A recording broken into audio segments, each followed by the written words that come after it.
If you had every material possession you could ever imagine, but you were not able to ever communicate with another person for the rest of your life, would it be worth it?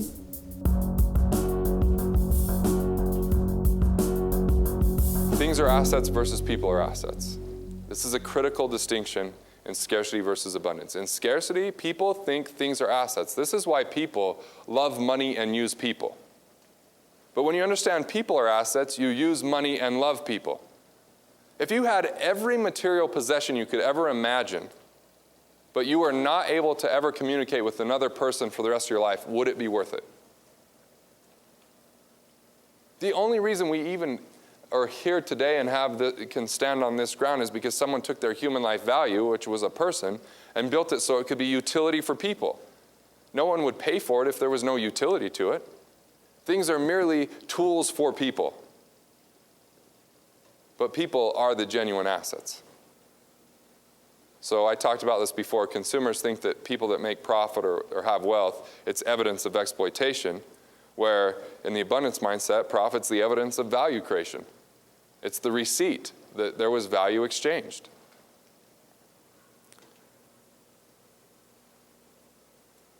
Fear of loss versus faith in principles. Fear of loss is a tactic in a way that most people think, and if you're in the consumer mindset and you're always afraid of losing, you're motivated by, I better do this or else I'm going to lose, or I need to get into this or I'm going to lose. Professor Harrop taught it to me this way. He said, as we were investing money, we were investing actual dollars, not just paper trading, and then we could say, no, we actually made that trade. No, if the computer didn't work or we didn't make the call, you could really tell. And towards the end, the markets, it was 2000 and the markets were starting to decline. And he said, look, what you don't want to have happen is there's only a minute left in the game. And, if you're down by a few points, the last thing you want to do is get frantic and start pushing and fouling and stop thinking just to hope that you can throw it up and it's going to make the basket. You have to still understand what's going on. Fear of loss is just getting frantic. It's hype. It's hope. It's risk. But it's not principled. And it's not fun. Have you heard about these people that, are so upset with their brokers in the 90s because they're only making 30% and their neighbor made 40%? Fear of loss. But they're the same people that are, freaking out the second the market has one bad day, they're pulling all their money out. They never make money because it's fear of loss. It drives their life.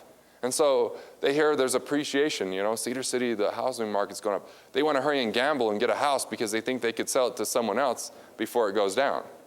All fear of loss, all gambling. You have to understand, what's the real value proposition? What's the real value creation? Or else you get stuck in that trap. And that lesson's big in life, because if you don't learn it now, and you learn it by experience is a rough teacher, but you learn the lesson pretty well. I had to learn this early on with the way I invested. The way I lived my life, I had some fear of loss. And when I recognize it now, the best way to overcome fear is to continue to educate and align with principle. Continue to educate yourself. Education is one of the best ways to reduce your risk. Educate yourself. Then find other people that are committed to education, that are committed to living life by principle, and associate with them. Associate with people that want to live unreasonable. They don't want to live the traditional, ordinary, just live okay, but they want to be extraordinary. Associate with them. You can start to share big ideas, and they're not going to shoot it down or tell you, well, you don't want to do that. They'll start to say, how are you going to do that? Have you thought through this? Have you talked to this person? They've done something similar. But faith in principles is if you believe principles exist and you have faith in it, then you act in your self-interest to align with them. And so there's the quote, since fear is mostly about ignorance, the best part is that it's as temporary as you choose. Part of fear is laziness. Part of worry is laziness, of not addressing it, of not being educated, and not taking action on it, of still hoping that someone else will do it for you. Here's something that I wish I would have understood this at an earlier age, and I still learned it at a very young age. Has anyone read the book, The Millionaire Next Door? I don't like that book. Here's why. Because if you followed exactly what it says, it starts to lead people to believe that accumulated money is power.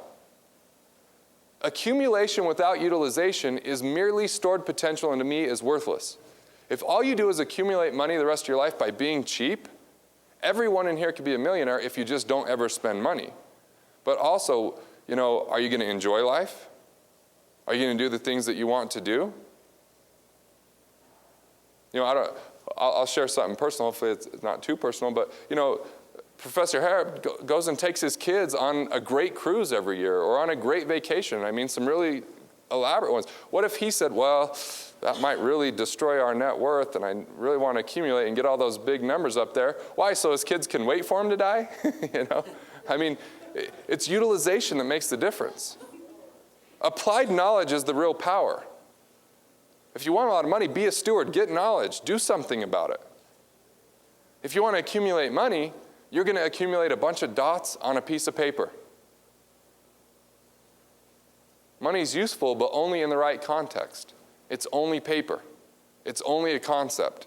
It's only a thing. It's only as valuable as what you do with it.